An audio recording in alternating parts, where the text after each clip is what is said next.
গতকাল শিবিরের সাধারণ সম্পাদক গণমাধ্যমে বলেছেন তারা প্রতিদিন ইফতারে 3 লক্ষ টাকা করে ব্যয় করছেন।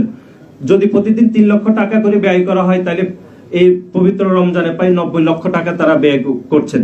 আমরা আপনাদের মাধ্যমে তাদের কাছে জানতে চাই, এই 90 লক্ষ টাকা একটি সাধারণ শিক্ষার্থীদের সাধারণ সংগঠন হিসাবে তারা কিভাবে উপার্জন করছেন বা তাদের অর্থায়নের উৎস কিভাবে আসছে সেটিও আমরা জানতে চাই। এবং আমি বলছি, তারেক রহমান সাহেব, আপনি আপনার দলের কর্মীদের সংযত করুন। দেখুন,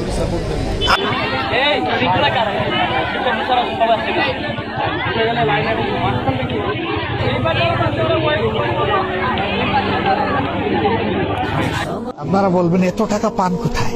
এই যে আপনাদের পকেট, আপনাদের দিল, আপনাদের দোয়া, আমাদের ব্যাংক।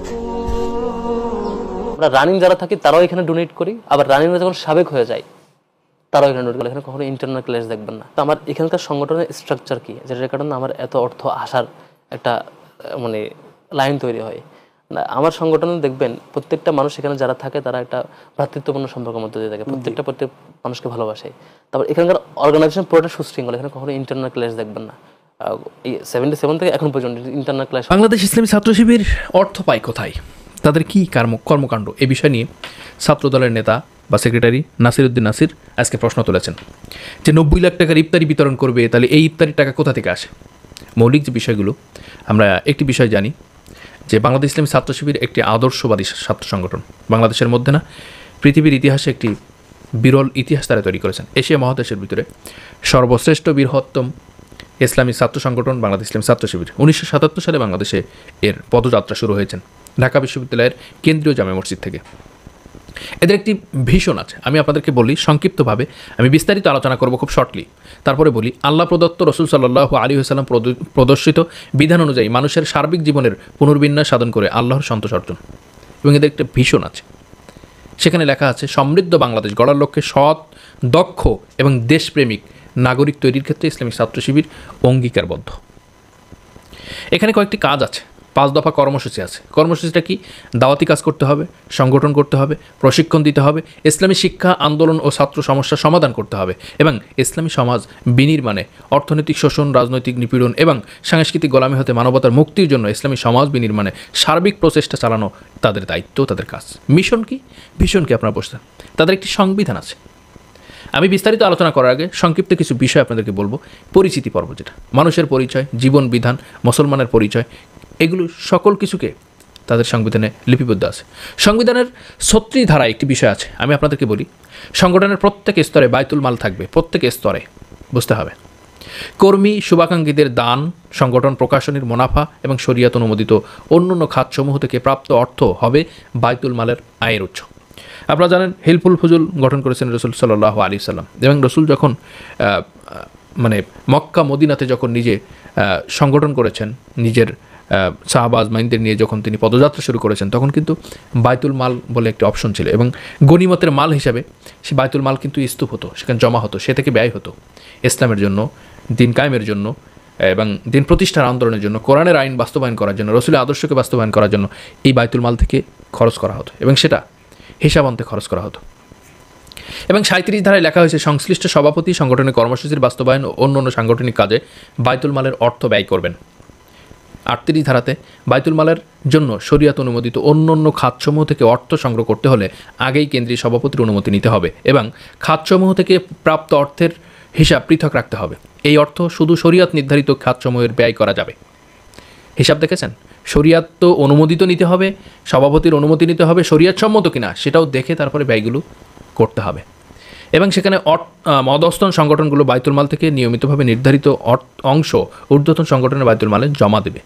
কেন্দ্রীয় সভাপতি সামগ্রিকভাবে বায়তুল মালের আয় ব্যয় সম্পর্কে কার্য পরিষদে কাছে দায়ী থাকবেন এবং অধস্তন সংগঠনগুলোর বায়তুল মালের তত্ত্বাবধান ও নিয়ন্ত্রণ করবেন। কেন্দ্রীয় সভাপতি কার্যকরী পরিষদের সাথে পরামর্শ করে অডিট কমিটি গঠন করেন। অডিট কমিটি বছরে অন্তত একবার কেন্দ্রীয় শাখা বায়তুল মালে অডিট করবেন। অডিট রিপোর্ট কার্যকরী পরিষদে পেশ করা হবে। এই বিষয়গুলো জানতে হবে তাদের সংবিধানে কি আছে। সংবিধানে কি আছে এটা আপনাদেরকে দিয়ে দেব, দেখবেন। এখানে মৌলিক কিছু বিষয় আছে। ছাত্র শিবিরের যারা দায়িত্বশীল ছিলেন, সাথী ছিলেন, সদস্য ছিলেন, কর্মী ছিলেন, তারা কিন্তু যারা সাবেক হয়ে গিয়েছেন, তারা কিন্তু এখন ছাত্র শিবির একটি প্ল্যাটফর্ম, একটা মানে অর্থ ব্যাংক, সেখান থেকে নিয়মিত অর্থ আসে, দান আসে, বাইতুল মাল আসে। ছাত্র শিবির আরেকটা দিক থেকে টাকা পায়, তারা হচ্ছে জামাত ইসলাম থেকে টাকা পায়। জামাত ইসলাম যারা করে তারা তো জামাত ইসলামকে টাকা দেয়, দান মাফিক, মাসিক সব কিছু দেয়, আয়ের একটি পার্সেন্টও দেয়। ঠিক তেমনি ছাত্র শিবিরকেও জামাত ইসলামের যারা সুদী আছে, দায়িত্বশীল আছে, যারা বিভিন্ন জায়গায় দায়িত্ব পালন করছে, তারা কিন্তু ছাত্র শিবিরকে সহযোগিতামূলক এগুলো দিয়ে থাকে। তাদের অর্থ একটি সময় বা একটা নির্ধারিত অঙ্কের টাকা তাদেরকে দিয়ে থাকে। এবং বাংলাদেশের মধ্যে আরও বেশ কিছু কাজ আছে। মসজিদ চাউল থেকে আসে, ছাত্রদের টিউশনি ফি থেকে আসে, ছাত্রদের পড়ার মানে যে টাকা তা থেকে আসে, প্রতি মাসের একটি মাসিক ইয়ানোদ্ধার করা হয়, মানে ধার্য করা হয়, সেটা থেকে আসে। এভাবে ছাত্র শিবিরের সামগ্রিক দিক থেকে হালাল, সৎ এবং একটি টাকা এখানে আসে, যে টাকাটি বরকতময় টাকা বলা যায়, বাইতুল মালের টাকা। কখনো অসৎ উদ্দেশ্য বা অসৎ টাকা বা কোনো সুদ ঘুষের টাকা, কোনো টেন্ডারবাজির টাকা, কোনো মানে চাঁদাবাজির টাকা, দখলবাজির টাকা, এই ধরনের কোনো কিছু এখানে অন্তর্ভুক্ত হয় না, বা ছাত্র শিবির সেদিক থেকে পরিশুদ্ধি, আত্মশুদ্ধি এবং সেদিক থেকে সম্পূর্ণভাবে মুক্ত। তাহলে ছাত্র শিবিরের যে টাকা, এটা শুধু 1 মাস না, 1 বছরও যদি এভাবে ইফতারি করানোর সুযোগ থাকতো তাহলে ইফতারি করাতে পারতো। সুতরাং এই বিষয়টি নিয়ে যুক্তি করা, এই বিষয়টি নিয়ে তর্ক করা, মানে আওয়ামী লীগের পুরো একটি রূপ এখানে ধারণ করা। আওয়ামী লীগ যে পথে হেঁটে গেছেন ঠিক সেই পথে ছাত্রদল বিএনপি হাঁটছেন। আজকের যে কর্মকাণ্ড হয়েছেন, ছাত্র শিবির অর্থ কোথা থেকে আসে, জামাত ইসলামের অর্থ কোথা থেকে আসে, তোমরা কি জানো না? তোমাদের সাথে জোট ছিল না? নির্বাচন করো নাই, একসাথে চলো নাই, ওঠা বসা করো নাই, মহামালাত মহাসারাত হয় নাই তোমাদের? তোমরা কি বিষয়গুলো দেখো নাই কখনো? ছাত্র শিবির এমন একটি সংগঠন যাদের হিসাবের পাই টু পাই দিতে পারবে, কিন্তু ছাত্রদল আজকে হিসাবটি কোথা থেকে দিবে? ছাত্রদল হিসাবটি কোথা থেকে দিবে? এখানে আমি আপনাদেরকে বলি, শিবির সেক্রেটারি আরও বলেন, যে কোনো ব্যক্তিগত আয় নেই, মানে আমাদের কোনো ব্যক্তিগত আয় নেই, কোনো ব্যক্তিগত ব্যয়ও নেই, আমাদের যা আয় ব্যয় সব সংগঠনের জন্য নিবেদিত। যারা আমাদের নিয়ে প্রশ্ন করেন তাদের অনুরোধ করব, বুকে হাত রেখে আল্লাহকে সাক্ষী রেখে বলেন, আপনার দলের টাকা কোথা থেকে আসে বলতে পারবেন? ছাত্রদল বলতে পারবে তাদের টাকা কোথা থেকে আসে? এর আগে কেন্দ্রীয় ছাত্র দলের এক সংবাদ সম্মেলনে সাংগঠনিক সাধারণ সম্পাদক নাসিরউদ্দিন নাসির বলেন, ছাত্র শিবির সেক্রেটারি বলতে শুনেছি 3 লাখ টাকা গণইফতারিতে খরচ হয় প্রতিদিন। তাহলে আমাদের প্রশ্ন হচ্ছে, তারা এত টাকা কীভাবে উপার্জন করে? তাদের আয়ের উৎস কী? একটি সাধারণ সংগঠন মাসে 90 লাখ টাকা কোথায় পাচ্ছে? এই তথ্য আমরা গণমাধ্যমের মাধ্যমে শিবিরের কাছে জানতে চাই। কত বড় নির্লজ্জ! যদি উদ্দেশ্য সঠিক হতো, নিয়াত যদি সহি হতো, একটা কথা ছিল, কিন্তু এটা প্রতিহিংসা, আক্রোশমূলক কাজ। আগামীতে ছাত্রলীগের চেয়ে ভয়ঙ্কর একটি রূপ ধারণ করবে ছাত্রদল, যেটা বাংলাদেশের জন্য খুবই খুবই ওয়ার্নিং বা একটি সিগন্যাল, যেটা বাংলাদেশের জন্য হুমকি স্বরূপ। আমি আপনাদেরকে ছোট্ট এই ভিডিও থেকে যতটুকু তথ্য দিলাম, বাকি তথ্য আগামীতে দেখাবো। আর বেশ কিছু কথা বললাম, আপনাদের কাছে যদি ভালো লেগে থাকে অবশ্যই সহযোগিতা করবেন, আমাদের চ্যানেলটি নতুন সাবস্ক্রাইব করবেন, আমাদের ভিডিওটি শেয়ার করবেন, আপনাদের বন্ধুদের মাঝে শেয়ার করবেন। কোথা থেকে কীভাবে আয় আসে আপনারা অবশ্যই দেখবেন। আসসালামু আলাইকুম রহমতুল্লাহি আবার।